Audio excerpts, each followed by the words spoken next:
So welcome, everyone. Good morning. Welcome to this conversation on respectful confrontation. Very happy to be here with you this morning. My name is Jackie Roberge. I'm a partner at Mindsmatter, a coach and mindfulness-based facilitator, and very interested in this topic. So I would love to hear a little bit from you guys. Maybe just saying hi in the chat. Let us know how you're showing up this morning. What are you feeling emotionally, physically? You're showing up excited, tired, eager?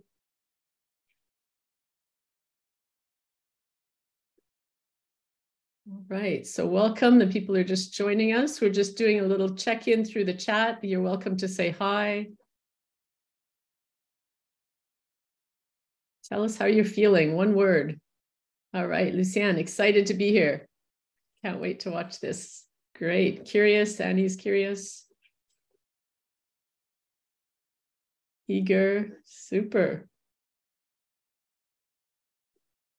Yes, people can put on their cameras. We'd be happy to see faces if you'd like. Enthusiastic. Looking forward to it. Excited to learn. Awesome. Hey, Elvis.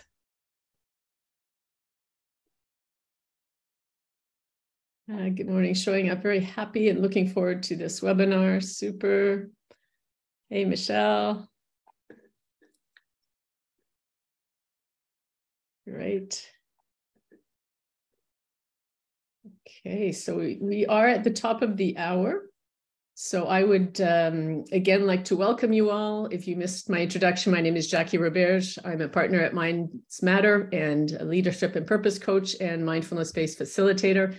Very happy to be here. These Breakfast and Learn events are meant to serve, to educate, to stimulate ideas and growth, and really to unite us as a community through discussions and interviews and workshops. We haven't had a lot of them recently because we were very busy with our Wellbeing Summit in October. And we had a whole week of interviews and live events and culminating with a full day event. So those recordings are available and you can find those on our website. And I think maybe Mariam could share a link if anybody's interested in getting access to that content.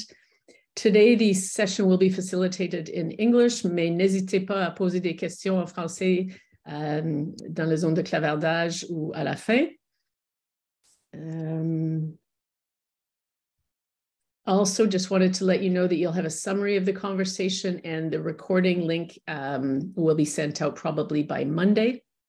So just before I introduce the speakers today, I would love to hear, what's your relationship with confrontation?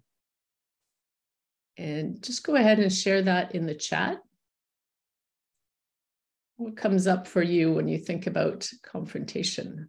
Oh, wow, we've got someone joining from India. This is so awesome.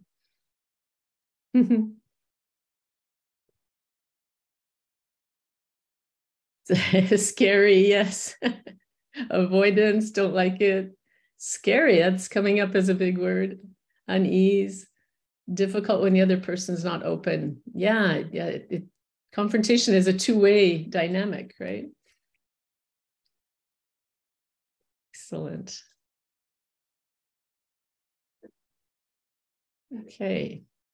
Anybody else want to weigh in on what their relationship is with confrontation?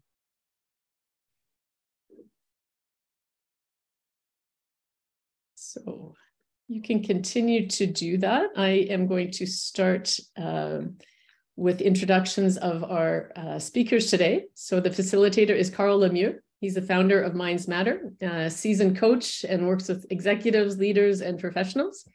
He's worked across a lot of industries over his 35 years in business and consulting, and his diversified background as a workplace psychologist, management consultant, psychotherapist, mindfulness, and well-being-based professional allows him to really gain deep insights when he's working with clients and push them to their growth edge, and really creates personal and professional breakthroughs, and is one of the most caring, compassionate, and generous people I know. So welcome, Carl. Thanks so much, Jack, for the introduction. Yes. So I will just take a moment to introduce our guest speaker as well. So Joe Weston is with us, and we are all very excited to hear his insights. He is the founder of the Weston Network and Respectful Confrontation trainings and coaching. He's an internationally sought after workshop facilitator, author, consultant, coach, and advocate for peace. And his book, Mastering Respectful Confrontation, is available throughout the world. And his second book is coming soon in 2023. It's called Fierce Civility, Transforming Our Global Culture from Polarization to Lasting Peace. He has had a 30-year career in the fields of conflict prevention, leadership, stress management, and communication. Born in New York, now living in Washington, and spent 17 years in Amsterdam. What he's going to be talking about is his combination of bringing theory, martial arts, theater, and cutting-edge neuroscience together with somatic exercises to create these respectful confrontations. Some of his clients include NASA, the World Bank, Oxfam, and he's an adjunct professor at Georgetown University of Foreign Service. And in his spare time, he volunteers for the Liberation Prison Project, teaching Buddhism to inmates. So on behalf of the whole Mindsmatter community, welcome, Joe, and I will let you take over, Carl.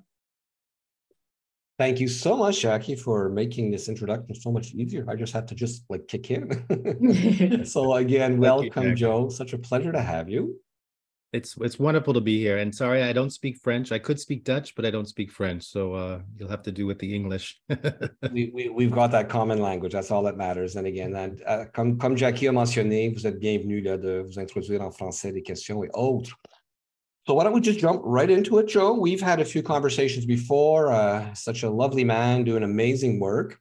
You saw, including myself, I'm thinking about like today's topic, and I still have contraction inside. Like it says a lot about me. I'll have my own work to be doing on this note of respectful confrontation. But as you saw in the chat, it generates strong emotion. So what got you? Why don't we start by seeing what brought you to explore this topic and even coining it in that way? So thank you. A bit of background leading to this.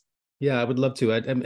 Well, it starts with, it always starts with where you're from, at least for me. And coming from New York City, I always say that every day living in New York City was an examination of confrontation and conflict. So I feel like I was primed for that. And I had a pretty volatile childhood with a lot of arguments and fights. And for instance, there was a time when I was around 12 years old, my father was in jail. So coming from that challenging experience, it was expected that I would fight, and I did, because that was the way we survived in a sense. But even within that, there was still a part of me that had a question that has followed me throughout my life and that influences all of my work. And that question is, why is it, even though we know better, even though we're a relatively intelligent species, we have all the information we need at our fingertips, we can see close-up pictures of Pluto, and we can get into the smallest of atoms. So why is it, even though we know better, we still have arguments and fights? And on a larger scale, crime and war, oppression and hunger. And that question has been with me all my life. And most people will just say, well, that's just the way we are. And I would say that is an accurate assessment. However, I was never satisfied with that. I wanted to get deeper into what is it about human behavior that somehow, even though we know better, that when we get into those moments of stress, that something triggers and we end up in those arguments and fights. We just had yesterday here in the United States, we just had Thanksgiving, and I always say that, when, you might have that with some family members you have or people you work with, where you say, this Thanksgiving, I'm not going to have that fight with my mother, just not going to do it. And before the main course comes out, you're in that fight. And the question is, how did we get here? So the respectful confrontation work is really about examining how to slow things down, as you know from the mindfulness work, is to have more sense of awareness, to be able to assess a situation, and to be able to get to a point where you're beginning to feel the signals of this can go this direction towards conflict, and at that point, make a different choice. And it's theoretically, it's easier said than done, but that's why the work that I've developed comes from martial arts, mostly Tai Chi and Aikido, which I've been doing now for quite a long time. Very much influenced from my Tibetan Buddhist traditions, but also my theater. Actually, I always say that acting is the science of human behavior. That if you really want to understand human beings, then if you want to portray a human being, you have to understand human behavior. And that really is the answer, human behavior. What is it about our behavior, and tracking that and being able to identify that. And so that exploration for me and allowed for me to use my adventurous spirit. I ended up in the Netherlands for 18 years, where I still consider home in a way. And there I was doing a lot of organizational development, communication training, mostly dealing with aggression. I find this interesting. In the early 90s, I was doing a training for KLM called Dealing with Aggression, that in the early 90s, they were already tracking that customers were getting more violent with staff. Can you imagine where we are now? And so I developed into doing that work, bringing in the feedback model, as well as the embodied practices. And I decided to come back to the States in 2005, and that's in the Bay Area, San Francisco Bay Area. And that's when I did this first training of Respectful Confrontation. And it was mostly set up for people because I would see that there were so many people in the world that I would come in contact with enormous gifts, with wisdom, with talents, and with a passion to want to do something, but not find it within themselves to find that internal power to actually have the impact they wanted to have. And that was, for me, the driving force. That was my story. I had to really find that within myself. And that's how I gleaned from martial arts and from these different Taoist traditions, internal energy systems, and as well as awareness and concentration exercises to tap into internal power, so that I could express my voice and increase my scope of influence. So I started it for people who were looking for, I wanted to support them in stepping more into their power. And Respectful Confrontation is a method and a practice that helps you cultivate the skills and the courage to stand in your power, speak your voice, get your needs met in a way where you don't get harmed and other people don't get harmed. And when I started doing this for individuals, I started getting invited into organizations like, as Jackie mentioned, NASA. I've been working for them over 12 years, and conflict resolution trainings, but I would say it's more conflict prevention training, and been doing trainings throughout the world. And where I feel most blessed, and I feel I want to share with this group, because I think there might be some resonance, is the opportunity to work with incarcerated men. I've done a lot of work with severely wounded combat veterans here in the US, helping them with their PTSD and helping them bridge the communication of where they are to ask for help, and with their caregivers and their families. And I've been working for now since 2014, I believe, with women's rights organizations in the Middle East, empowering them to be more effective in shifting the dynamics of how women and girls are treated. I'm still working with a group in Gaza at this moment virtually. So that's kind of how I came to this, and I just follow it, and I feel grateful that the people who, like, for instance, for you, who want to be in this dialogue. I think it's important, and I think particularly now it's important. So I loved all the responses of what your relationship is with confrontation. I think that's why if everyone had a more loving and easeful relationship with confrontation, I would be out of work. So it's kind of not nice, but it's there is something there. And for me, it has to do with what's changing and shifting in the world at this moment. You know, when I teach leadership, I talk about what I would call 20th century leadership styles, which is more hierarchical, more this. And, you know, there's efficiency to it. There are benefits to it. It works in the sense of, you know, you're in a system and you know exactly where you're supposed to be and what you're supposed to do. And basically, if you don't do what you're supposed to do, we just fire you in a sense. And there are disadvantages to that for the individual, for inclusivity, and for diversity. And what I call 21st century leadership is more a circular leadership model, where you can still have a leader. It's not consensus, but you're sitting and you're listening to each person's viewpoint, what I would say each person's truth. And that a good leader is someone who can gather all of the information of everyone's truth, because the sum total of everyone's truth about an issue or a situation comes closest to the truth of that situation. And that's a lot of the work, is understanding the difference between a fact and perception of a fact.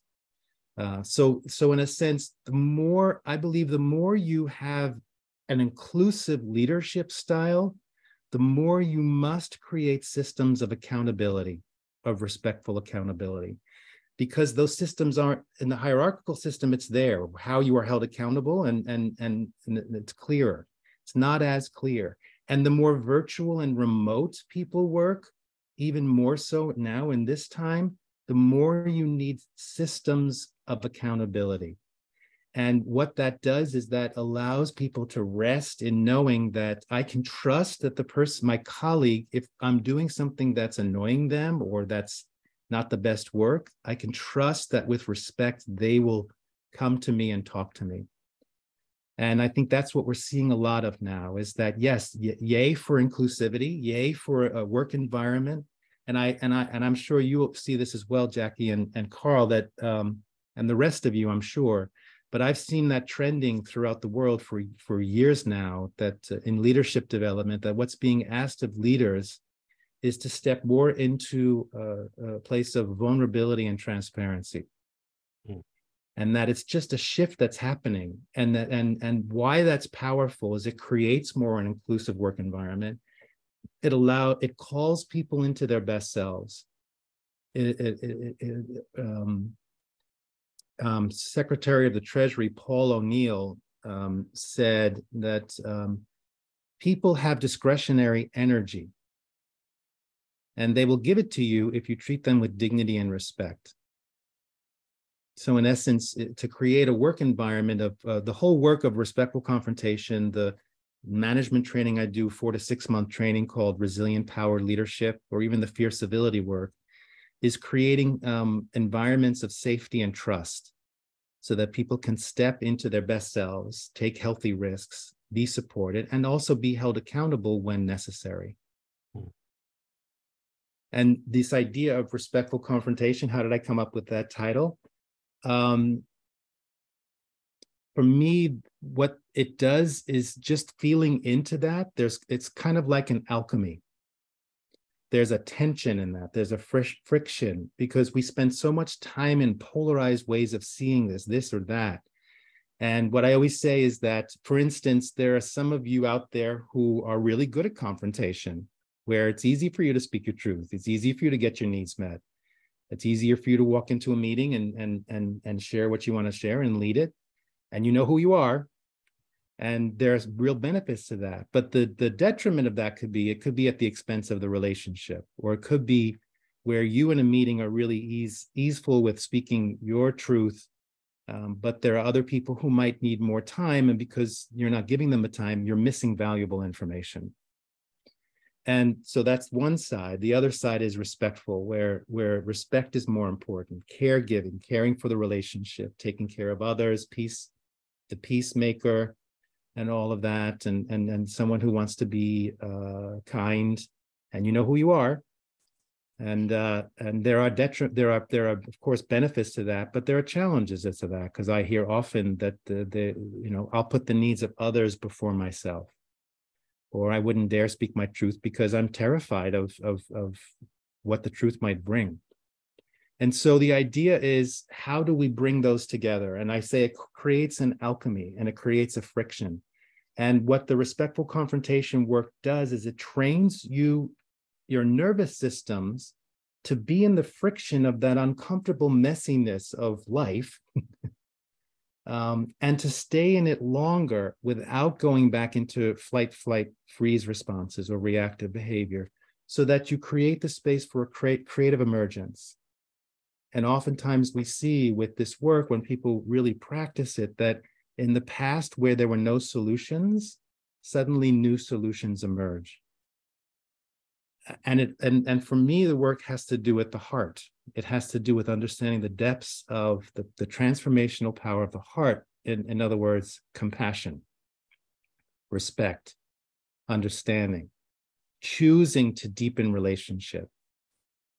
And that, for me, in the leadership training that I do, I say that one of the formulas I offer to overcome, in terms of for time and energy management, or a way of framing how to be more effective in the workplace where you don't burn out, is that there are three phases, three aspects of that. There's, of course, your daily responsibilities, but if you can increase self-care and deepening relationship to your day, where you invest time and energy on the front end in your own self-care, physically, emotionally, mentally, maybe spiritually, and deepening and cultivating relationships, you will find that you'll make less mistakes. There'll be less miscommunication.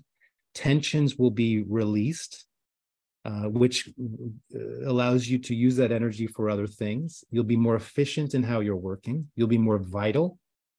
And this is a way of moving through the workplace in that way. We call self-care resilient power because, as some people have some triggers around the word self-care in terms of privilege, or in terms of thinking that it has to be a 45-minute yoga class, or I'm sure Carl and Jackie, you have a lot to say about this in terms of 5 good minutes of self-care or concentration exercises goes a lot longer than 45 minutes of worrying that you're have other things to do while you're trying to do your practice.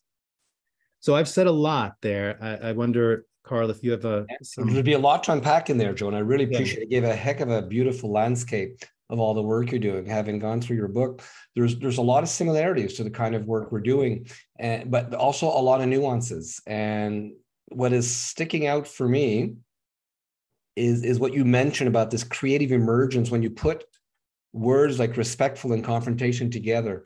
That to me was really powerful. Like that had a big impact on me when I was able to capture the essence of that. So would you mind giving us maybe some examples on when this notion of respectful confrontation actually gets applied, where we're giving movement? Because, a lot of the mindfulness movement, et cetera, has a lot of the respect element, the authenticity, right, vulnerability. These are all concepts that, we've talked a lot about in this Breakfast and Learn and various other formats. Bringing in the confrontation element, that truly is a new element to state in such a distinctive way, and you bring a lot of nuances to it. So why don't, helping participants here actually see when you're seeing people step into their power with this notion of respectful confrontation. What kind of examples do you see this emerging in? Well, I think it has to do, I think that is an important element. I think the first step is, in the practice of respectful confrontation, I break it into 4 parts. The first part is respectful self, of really understanding how to cultivate internal power, concentration, awareness, understanding your core values and your philosophy, and staying regulated in a sense. And the next is respectful engagement. How are you engaging with others? Which is basically, how do you take your practice off the mat, in essence? And how do you try to maintain that same level of practice and skill in challenging situations?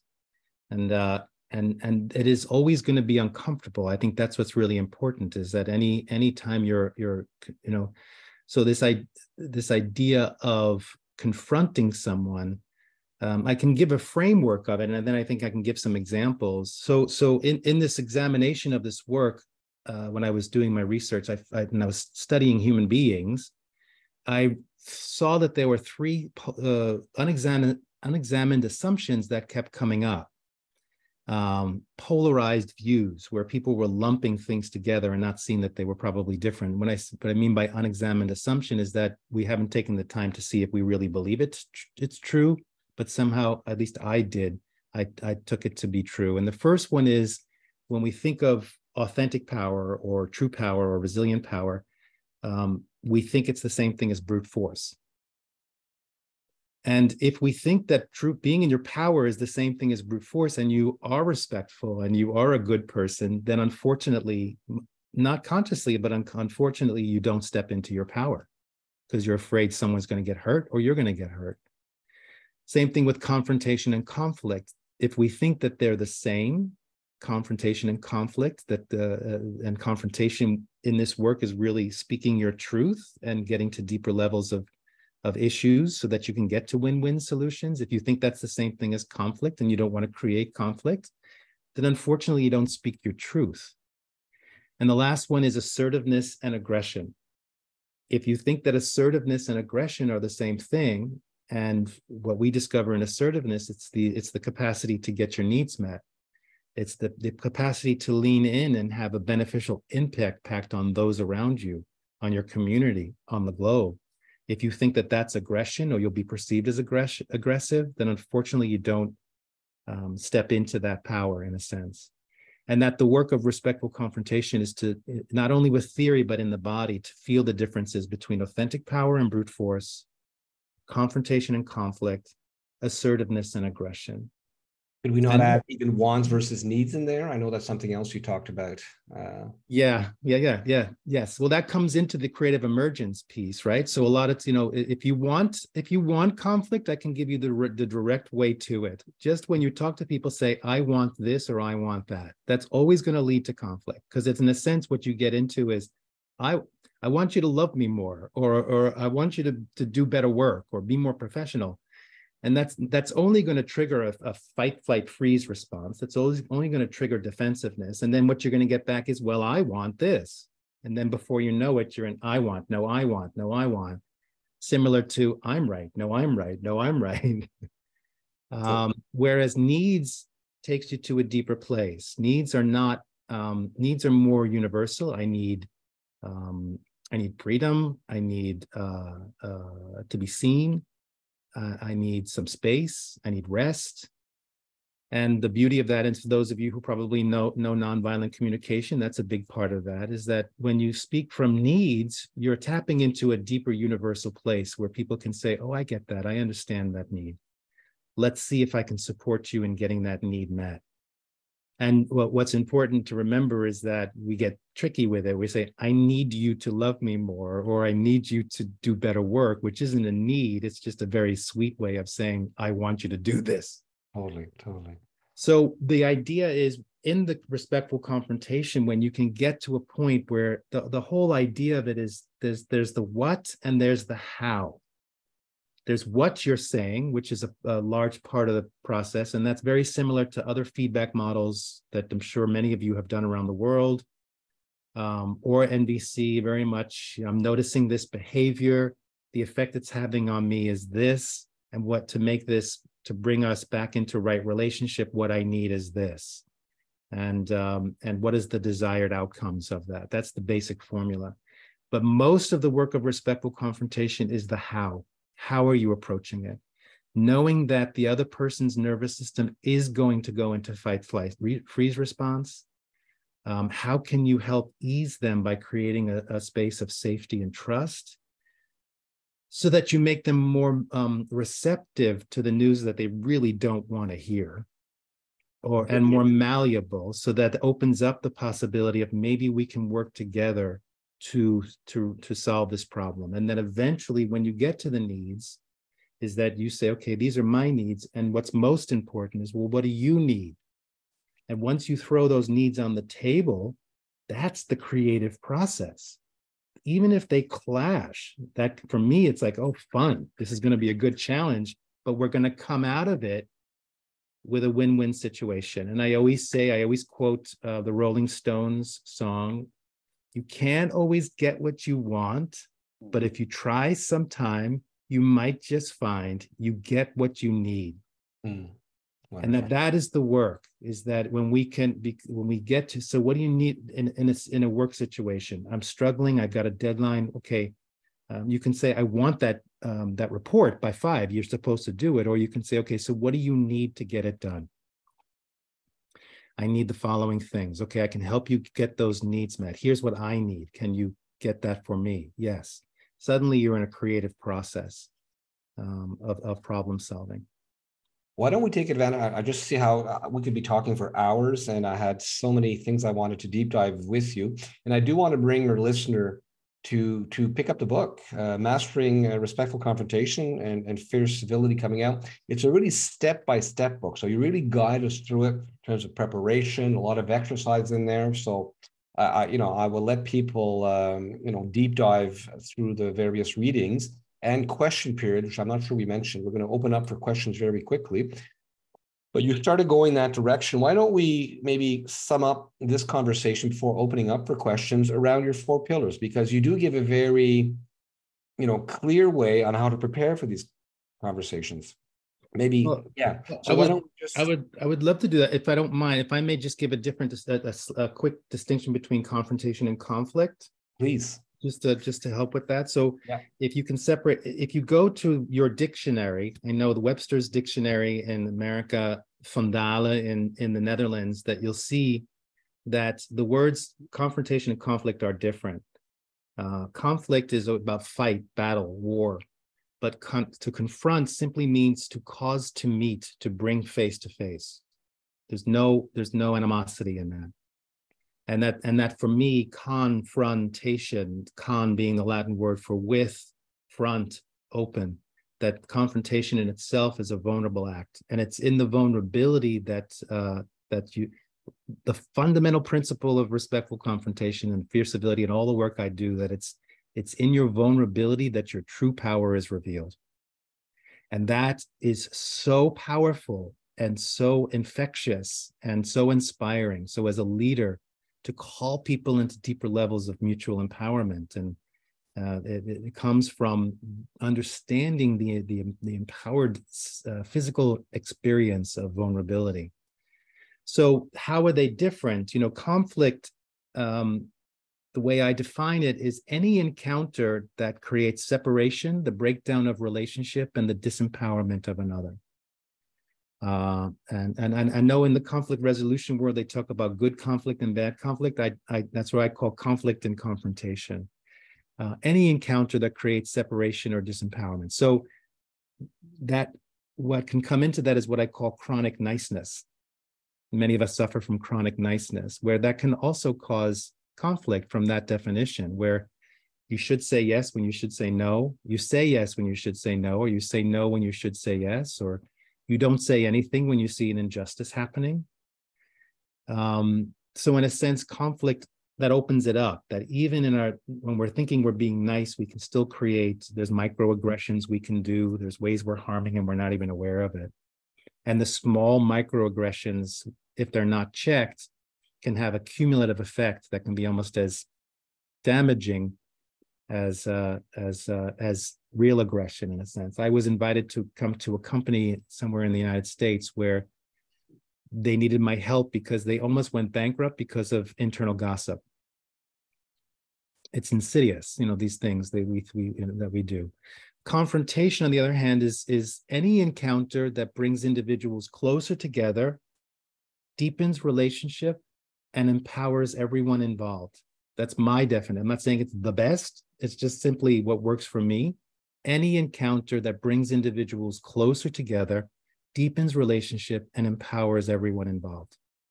And why is that important? Because if our intention is to deepen relationships, so I think it's an imperative now, especially since we're doing so much remotely, that we have to make sure that we're tending to, like a plant, we have to tend to those relationships, not take them for granted, and get to know one another, trust one another in a deeper way. And in a sense, so to deepen relationships, sometimes being nice or kind helps. If you know it's someone's birthday, you get them a card or a chocolate cake or whatever they would enjoy. But what really deepens relationship is skillfully having the difficult conversations. Because in a sense, that's the benevolent competition aspect of this. You're calling them to their best.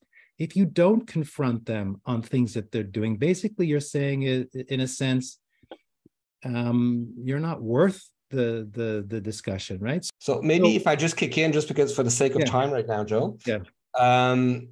You did bring, like, I'm hearing very well that the way you've described confrontation, it's an engaging, and by definition, it's a respectful thing, because you want to be You want to voice your opinion, but you also want to provide feedback and you want to create a healthy outcome from that relationship. Yeah. You mentioned earlier the idea of training yourself for discomfort, because I could see that's often a barrier. We do want to provide feedback and we even care for people, but we're afraid of offending them, etc.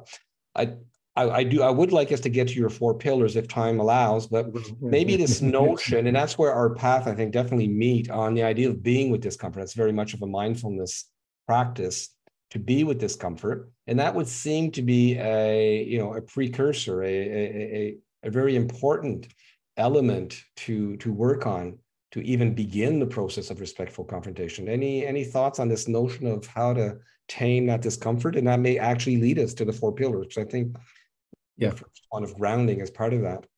Yeah, there's, in the training, the first 2 parts I mentioned was respectful self, respectful engagement. The second 2 are respectful offense. How do you approach a conversation? How do you step into it respectfully? And the 4th, which is usually why people come to the training, is called respectful defense, is how do you deal with other people's reactivity?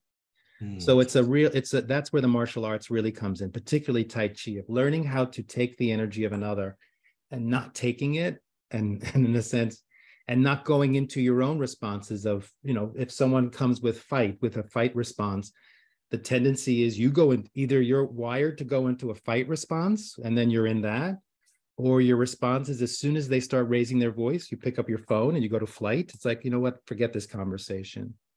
Or you go to freeze, where they start raising their voice and you're like, okay, you were supposed to do the report, but you know what, I'll do it, right? And we get into these responses and we get caught in these cycles. And the idea is, how can you stay empowered with the appropriate amount of respect, the appropriate amount of receptivity, and the appropriate amount of assertiveness, and stay regulated, feeling your feet on the ground, focusing in your center and your heart, which is an important practice, and making sure you're safe. The number one thing is safe, understanding personal boundaries and dancing with that in essence.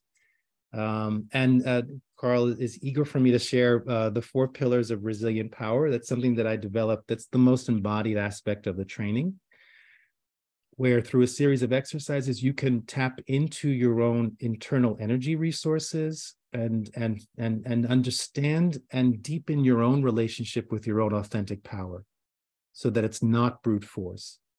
And that there are 4 pillars to that we are, in a sense, tapping into all the time. And the first is grounding. The second is focus. The third is strength. There must be some level of strength involved that's not necessarily brute force. And the 4th is flexibility. And in a sense, and each one of them has a different dynamic. Grounding is downward. Focus is up and out. Strength is forward moving. Flexibility is receptive, backward moving. And to understand how you can be in relationship, that's where I think coming off of the cushion, to take that level of presence and awareness, and then add balance and flow. And that's our definition of resilience: presence, awareness, balance, and flow, to be able to move with the forces around you and still stay grounded and focused.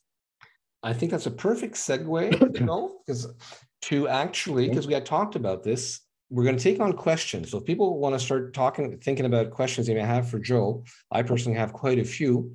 But we also talked about this notion of grounding, even before we move into this next section. Would you mind actually guiding us and taking a moment to help the participants right now this morning? I would have actually hoped to start our session like that, but we just jumped right into it.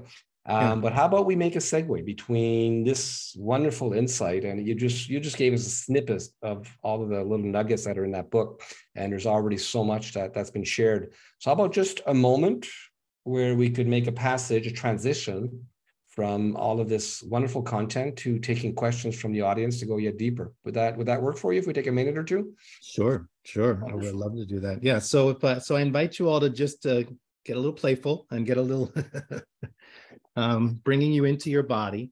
This is an exercise that most of the exercises that I developed, certainly for leadership and for the work environment, I made it so that it's very time and energy efficient, that they're very potent. You get the most out of them. and you don't need equipment. It doesn't cost anything. So you can do this standing or sitting, and perhaps many of you have a mindfulness practice. So I invite you to stand or sit in a way where you're not leaning at the back of the chair. You're coming more towards the front of the chair so that your spine can be straight without being rigid. Also, maybe elongating through the back of your neck so you tuck your chin in a little bit. Relax your jaw, relax your shoulders, relax your belly. If you are sitting, just let your hands rest on your knees or your thighs without grasping. Feet flat on the floor. I call this power sit. And if you're standing, same kind of principle, power stance. Bring your attention to a spot in your lower belly, approximately the width of 3 fingers below your navel and 1/3 of the way into the body from the front of the body. If you want to investigate that, if you put your fingers together like this, place your index finger over your navel, where your pinky resides, that's approximately the width of 3 fingers below your navel. Now bring your attention inside of your body about 1/3 of the way. See if you can bring your full attention to that spot, what I would call your center of gravity, impulse, gut wisdom. I would say this is where your personal power resides and your center of awareness. Some of you may know that in Taoist philosophy, this spot, your lower dantian, is how you perceive reality. The middle of your chest, where your heart center is where your mind resides, consciousness, and your brain is simply the transmitter of information in and out. So cultivating more awareness in your lower belly. Presence, awareness, balance, and flow. Allow energy to flow, emotions to flow. And from your center, become aware of your contact points, the parts of your body that are connecting with the ground and what you're sitting on. Zeroing in on those spots, feeling all the nerve endings, gathering that information. As gravity brings you closer to the ground, feel the stability under you. And with that stability, whisper to yourself, you are held. And let yourself be held.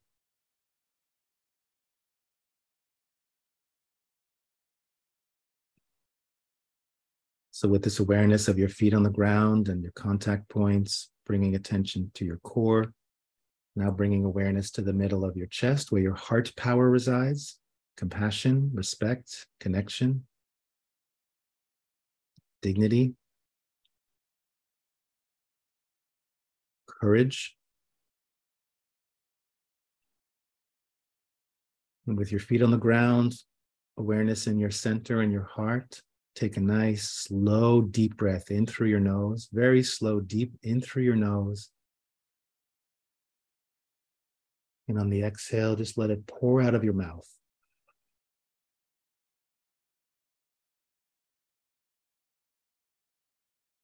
Feet on the ground, focus in your center and your heart. Another deep breath in, even slower. Slow, protracted breath on the inhale.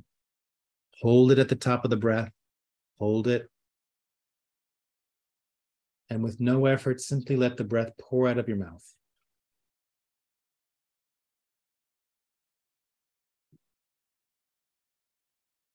With your feet on the ground, focusing in your center and your heart, and even slower inhale. Hold it at the top of the breath. See if there's room for more breath.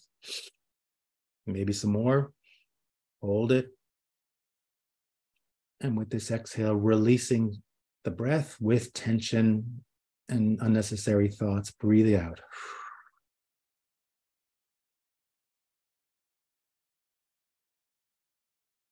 Take a moment to check in what is happening to you physically, emotionally, mentally.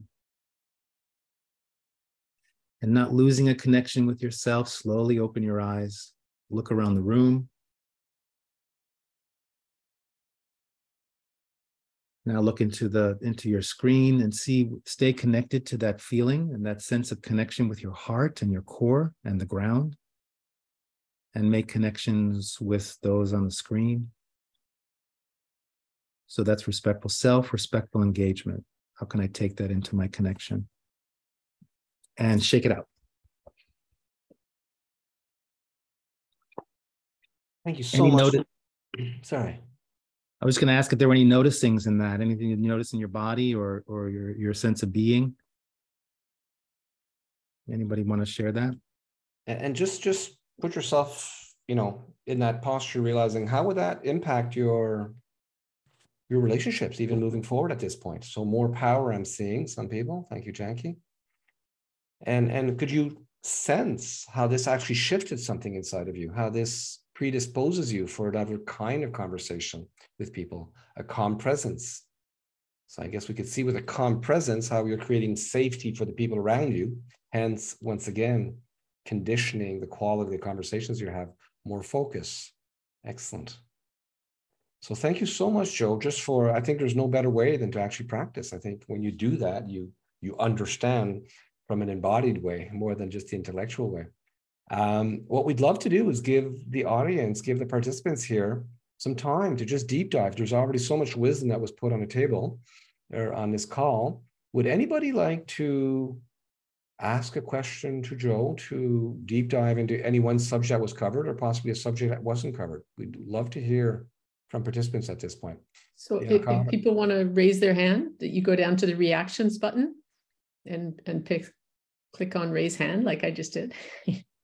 And some of those could be via the chat, and if the hand is raised, we just love you to unmute. And maybe as people are preparing some questions, I did have one other one that I want to get your way, and I think we've addressed some of them, I think, through it all, but what are you finding, Joe? You've given many of these trainings, and I think through both embodied practice like the one we just did and just understanding the logic behind it, we could easily get to people's intellect saying, of course, yeah, that's what we need to do, and it'd be so much better. Where are you finding people struggling? Where are you finding people, even once they've done the technique, they've tried things out, they understand it, where are people challenged in turning this into a reflex? That's a great question. I just want to first say, I just love what Julie said, it was in the chat, that with that practice, she feels a connection with underlying needs. That for me, that's profound. I see that as profound. That to have access to that. It's a tender place where your needs are. And I want to bring in this idea that the wisdom of the body and the wisdom of the heart from that place, it's always there to take care of you. The nervous system is always there to take care of you. Just that sometimes it goes rogue and thinks it knows what you need, and understanding the difference between uncomfortable and unsafe. That's a lot of the work. So I think that's a segue into that. I think where a lot of people are struggling right now is the uncertainty, the great resignation, this idea of so much uncertainty, people resigning, a lot of remote. So there's a lot of miscommunication, and I don't know if I'm looking forward to 25 years from now when we read books about the effect of the pandemic and what it was to be so remote and to be so isolated in that sense. And just to know that I've been studying that the connection, the meetings we do on Zoom, that is not deepening a relationship. And that there is something really missing in the interaction, not to be in the human experience. And I think a lot of people are struggling there with a lot of distraction, tired, burnout. And a lot of this work is cultivating resilience to be able to meet those challenges, to find the vitality in that. And I think people's fuses are short. So and are quick and fearful. I think people are really fearful at the moment. So I recommend that as leaders is, again, the importance of understanding that, and I think it's becoming clearer and clearer how much trauma is playing a role in the work environment, and that we don't need to indulge people's trauma. We of course certainly have to take care of it, but that to be more trauma informed, to understand.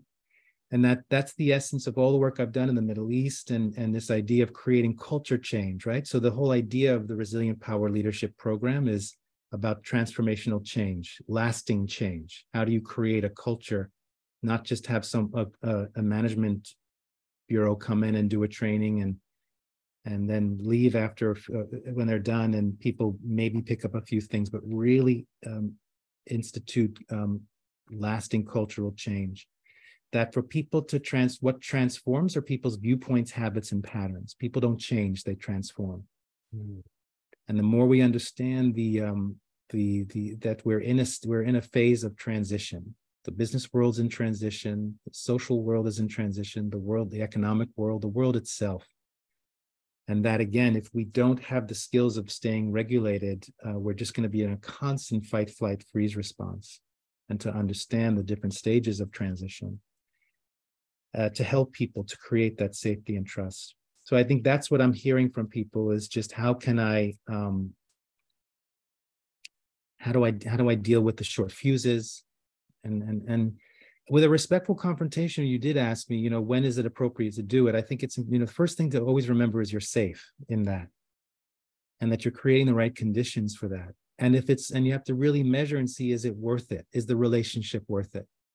Because my certified trainers and the people in my world, if I were to say to them, I need to confront you, let me say it for me. If they were to say, Joe, I need to confront you, my response is, thank you so much.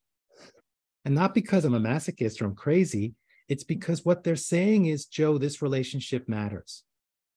Because as many of you said, it's scary. We don't know what the other person's going to do. We'd rather not have the conversation. And that's where the relationship can get strained, and where a lot of mishaps can happen. So the fact that someone is actually investing their precious time and energy in the most uncomfortable situation they could be in really says that they care about the relationship. So I really advocate for that you really look at it from that perspective. Wonderful.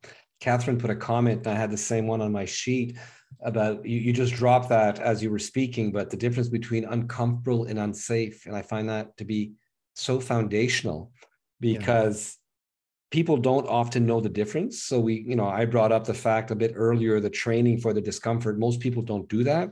And I think most people mix up being unsafe and uncomfortable, because being unsafe is uncomfortable, but you can be uncomfortable without knowing that you're still safe.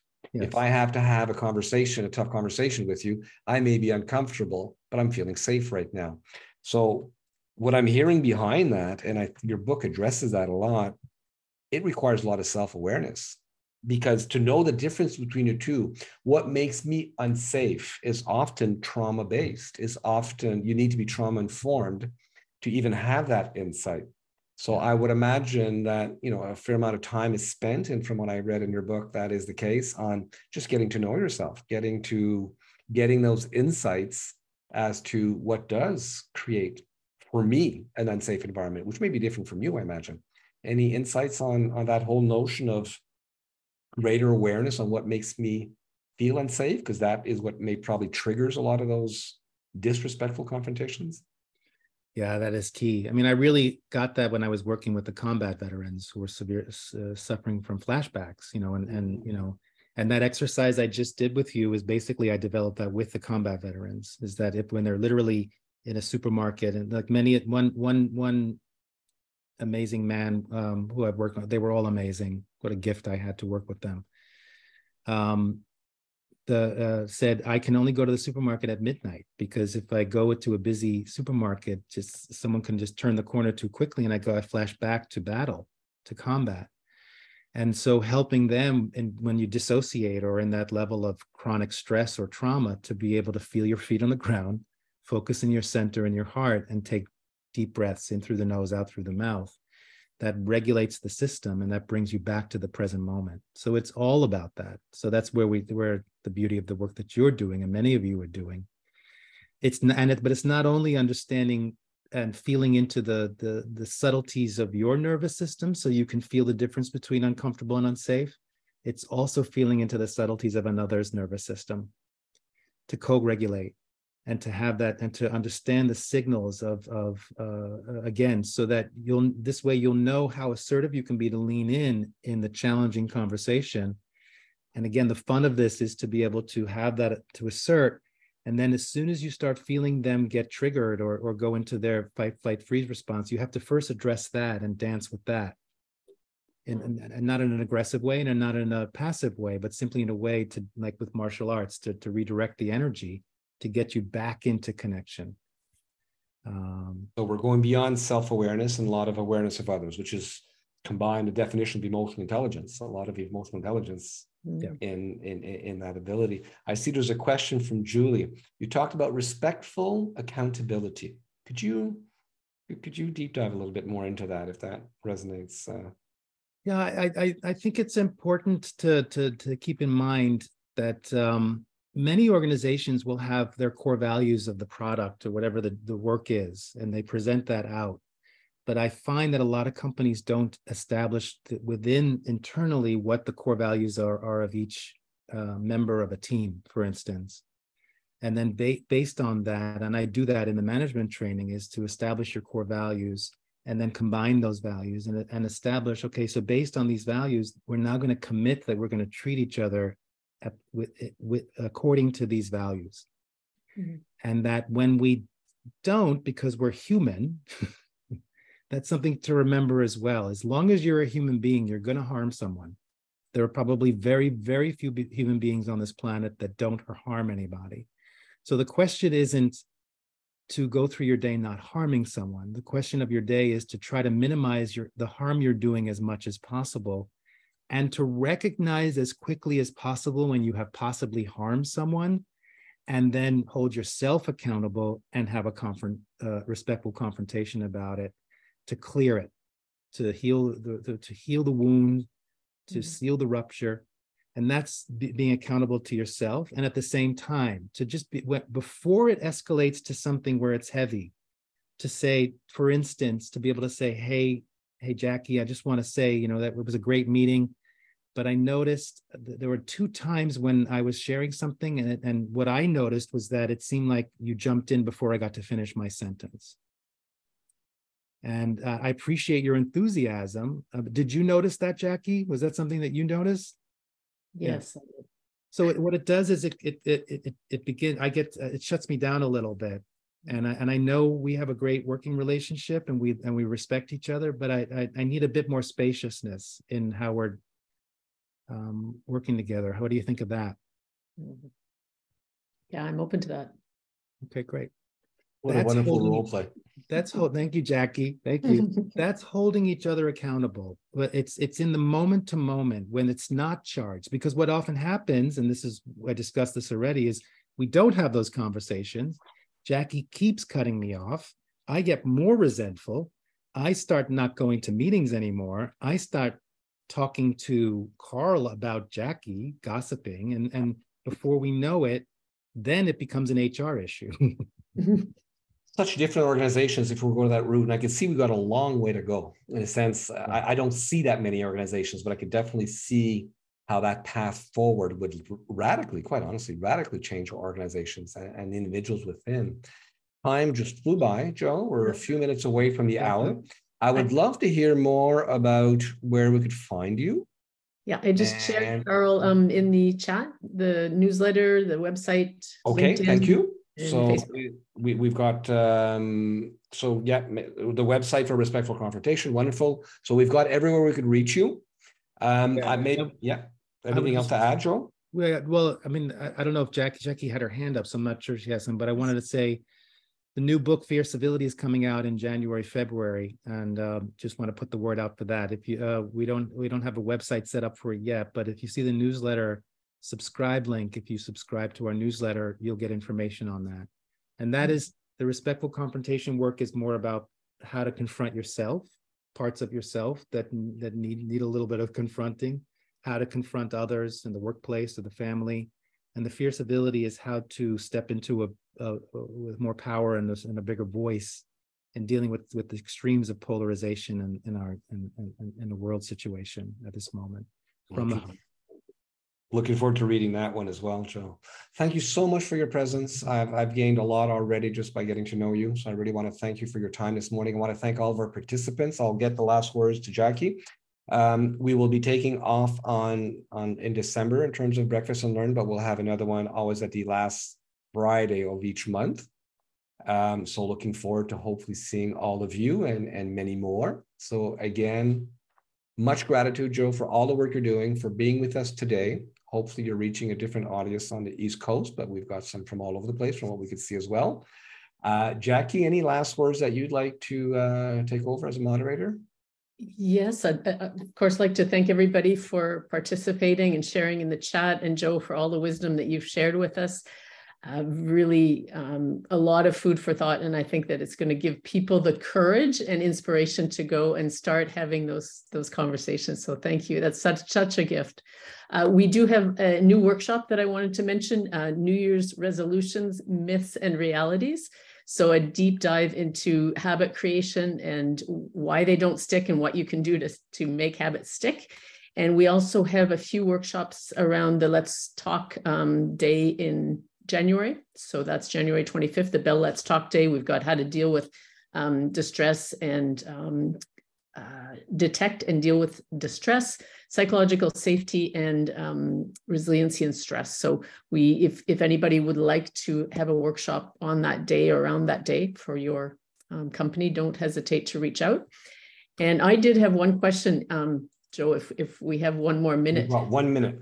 1 minute. And if people have to jump off, no worries. Thank you again for your participation. Joe, is it helpful to tell the person you're going to speak with that this is difficult for, I'm in an uncomfortable place, or just setting the stage that you feel maybe vulnerable bringing something up? Is that helpful? It's helpful in the sense of if it's going to help you get regulated, yes. Mm-hmm. Yeah. And if it's going to create more authentic, heart-centered connection, and if it's going to help them become more receptive, yes. Yes. Okay. So great last advice and great words. So it's on the hour here for everybody. So again, on that note, wishing everybody a soft landing into December. It's been another busy year. I just hope people are able to put a bit of spaciousness, which is why we're not doing another Breakfast and Learn in December. And looking forward to seeing everybody in 2023. So once again, all the best to everybody. And Joe, many thanks.